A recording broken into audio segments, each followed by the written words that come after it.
En Arraigadas encontrarás pequeños mensajes que te ayudarán en tu fe y así estar edificada en la roca que es Jesucristo.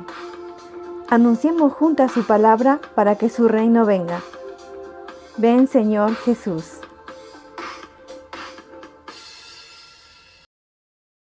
Agradando a Dios en todo. Nuestra cita de hoy lo encontramos en Colosenses capítulo 1, versículo 10. La palabra de Dios dice: para que andéis como es digno del Señor, agradándole en todo, llevando fruto en toda buena obra y creciendo en el conocimiento de Dios. Este mandato es parte del llamado de Dios para su amada iglesia. Nos advierte de que nos tenemos que hacer responsables de nuestra vida, poner límites, creciendo para dar frutos y estar vigilantes orando para no caer en tentación y llevar a cabo este anhelo de Dios para nosotras y así agradándole con nuestra manera de vivir. Esta historia, al leerla, me conmueve y duele, pero el Señor la ha incluido en su palabra, no para entretenernos y dar sentencia, sino para que seamos amonestadas de los peligros de nuestra naturaleza carnal. Hablaré sobre Betsabé y su pecado con David. Puede que en nuestra cultura, si escuchamos decir, tú eres ese hombre, serían palabras de admiración para el varón, pero en nuestra historia en la Biblia, fueron las palabras más inquietantes de parte de Natán hacia David cuando le amonestó su pecado. En el libro segundo a Samuel, capítulo 12, versículo 7, nos dice: entonces dijo Natán a David: tú eres aquel hombre. Así ha dicho Jehová, Dios de Israel: yo te ungí por rey sobre Israel y te libré de la mano de Saúl. Con estas palabras, David había sido descubierto. Él había sido tentado y caído en pecado. Lo hizo en secreto y pensaba que se iba a salir con la suya, pero Dios vio todo. En una de las mayores atenuaciones de la Biblia, se nos cuenta que lo que David y Betsabé habían hecho le desagradó al Señor. David había perdido la autoridad moral en la familia, ya que el pecado da luz a la muerte. Si no, miremos lo que Santiago en el capítulo 1, versículo 14 y 15 se nos dice: sino que cada uno es tentado cuando de su propia concupiscencia es atraído y seducido. Entonces la concupiscencia, después que ha concebido, da a luz el pecado, y el pecado, siendo consumado, da a luz la muerte. David, es cierto que él se va a arrepentir, sin embargo, él ya no tendrá más la autoridad moral que debería tener. Pablo enseñaría sobre el respecto lo siguiente. En Gálatas capítulo 6, versículo 8 dice: porque el que siembra para su carne, de la carne segará corrupción, mas el que siembra para el Espíritu, del Espíritu segará vida eterna.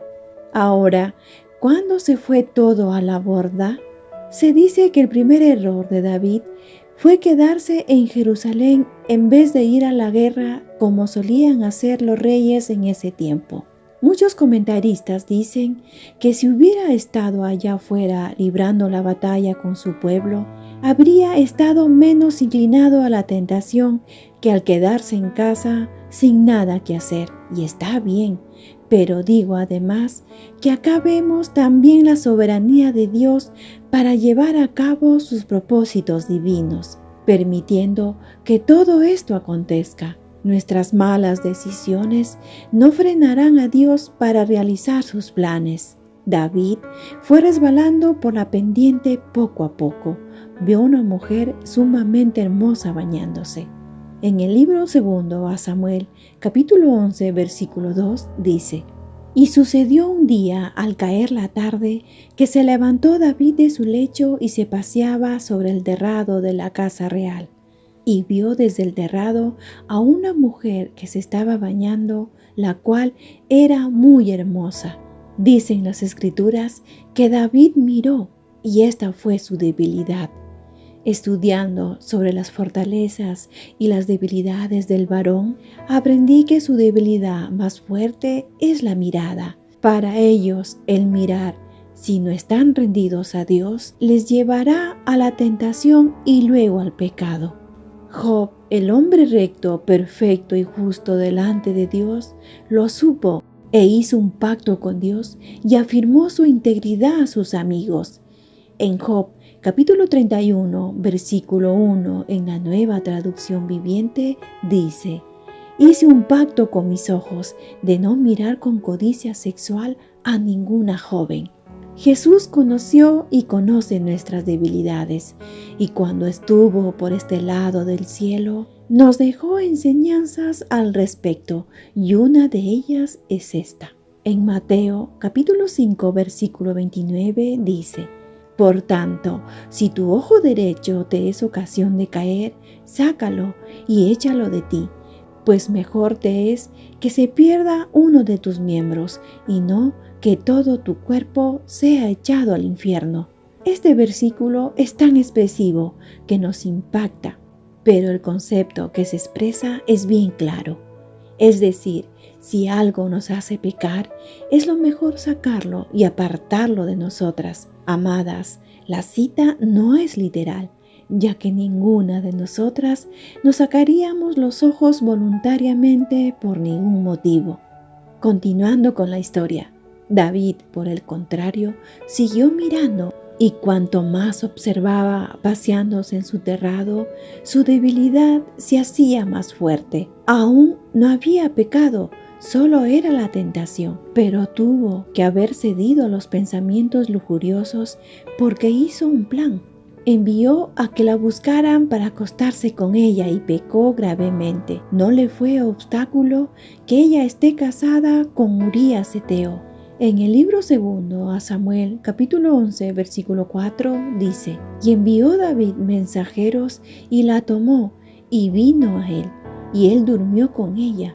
Luego ella se purificó de su inmundicia y se volvió a su casa. Betsabé fue imprudente en bañarse en un lugar donde podía ser vista, aunque ella no supiese que podía ser espiada. Ella tampoco estaba realizando su aseo personal en el lugar correcto. Ella debió medir las consecuencias, actuó provocativa y llevó una estimulación pecaminosa para el sexo opuesto. Evidentemente, Betsabé fue un factor que contribuyó al pecado de David. Ella pudo haber sido más discreta y recatada. Ahora, cuando dice la palabra que ella fue hacia él, se podría argumentar que quizás Betsabé no tenía muchas posibilidades de rechazar al rey cuando fue invitada a su casa. Pero, amadas, Dios había dado mandamientos muy específicos para ella como esposa sobre el respeto, la fidelidad y la sujeción a su marido. Al parecer, ella lo olvidó. Las Escrituras nos dejan bien claro sobre el respeto al matrimonio.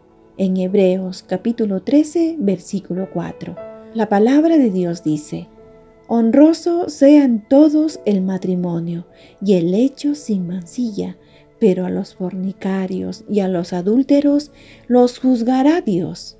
También vemos en las Escrituras que dice que ella se purificó. Esto nos dice que ella sabía de las leyes de impurezas físicas. Ella tenía una vida religiosa, pero tampoco le importó desobedecer a Dios. Prefirió limpiarse lo exterior, desestimando su vida interior, la purificación de su corazón, ya que la Biblia no dice que ella se arrepintió, lo contrario de David. Amadas, los momentos de placer ilícito que tuvo David no lo recompensaron con los meses y años que tuvo luego que llorar por haber pecado contra Dios, porque él le culpó directamente. Me imagino a David el cargo de conciencia que tendría. Había fallado su Señor y planeó tapar su pecado. En su desespero mandó asesinar a Urías, pero ante los ojos de Dios no funcionó. Ahora Dios tenía que seguir con su plan y dar cumplimiento a uno de sus atributos que pocos lo aceptan. Dios haría justicia y disciplinaría a su hijo David. En su misericordia, Dios mandó a un profeta para hacerle reflexionar y por lo consiguiente llevarlo al arrepentimiento de su pecado. Dios mandó a Natán. En el libro segundo a Samuel, capítulo 12, versículo 9, dice: ¿Por qué pues tuviste en poco la palabra de Jehová, haciendo lo malo delante de sus ojos? A Urías Heteo heriste a espada, y tomaste por mujer a su mujer, y a él lo mataste con la espada de los hijos de Amón. Mis amadas, David debió sentirse completamente aplastado por las palabras lapidarias de Natán. David no solo había pecado gravemente, sino que era alguien de quien se esperaba una conducta mejor. Pero Dios, como es compasivo y vio el arrepentimiento genuino de David, sorprendentemente Él le perdonó incluso aquel pecado tan grande. En el libro segundo a Samuel, capítulo 12, versículo 13, dice: Entonces dijo David a Natán: Pequé contra Jehová. Y Natán dijo a David: También Jehová ha remitido tu pecado, no morirás. Hermanas, no hay pecado o caída que sea demasiado grande para ser perdonado por Dios, ni situación alguna que no pueda ser alcanzada por su gracia. La clave para recibir el perdón es admitir nuestra culpa y arrepentirnos de lo que hemos hecho. David saboreó la dicha del perdón, quedando registrado en el Salmo 32, y su plegaria pidiendo perdón y purificación lo encontramos en el Salmo 51. Por otro lado, sepamos esto, amadas: el perdón no elimina las consecuencias de nuestras acciones. Las consecuencias para David fueron enormes. Betsabé quedó encinta y su bebé murió como resultado. Las consecuencias del pecado de David fueron permanentes. Pero hay una buena noticia, mis amadas: la disciplina para David y Betsabé no fue el final, pues Dios no abandonó a David. Le dio a David otro hijo, y al parecer Betsabé recibió a través de la intercesión de David el perdón, y vivieron juntos como matrimonio. En el libro segundo de Samuel, capítulo 12, versículo 14, dice: Y consoló David a Betsabé su mujer, y llegándose a ella durmió con ella, y ella le dio a luz un hijo, y llamó su nombre Salomón, al cual amó Jehová. Para finalizar, miremos que Dios dio un lugar de honor a Betsabé, ni más ni menos ser parte de la genealogía de su hijo amado.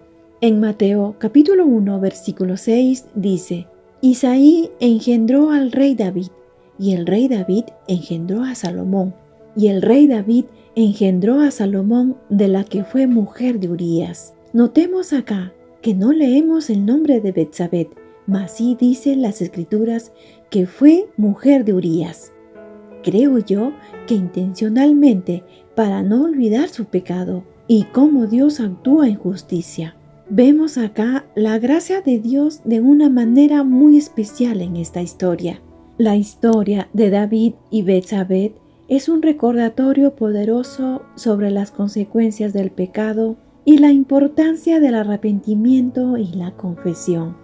Ahora, si has caído como Betsabé o como David, admite tu pecado y confiésalo. Arrepiéntete, haz duelo si es necesario. Dios perdona, restaura, Él nos vuelve a bendecir. Luego, continúa con tu vida aguardando expectante su venida, creciendo en santidad, sirviéndole y agradándole en todo. La vida que le agrada a Dios es vivir como Él nos manda, trayendo frutos dignos a sus pies. Dios con nosotras. Encuéntranos en arraigadas777.blogspot.com.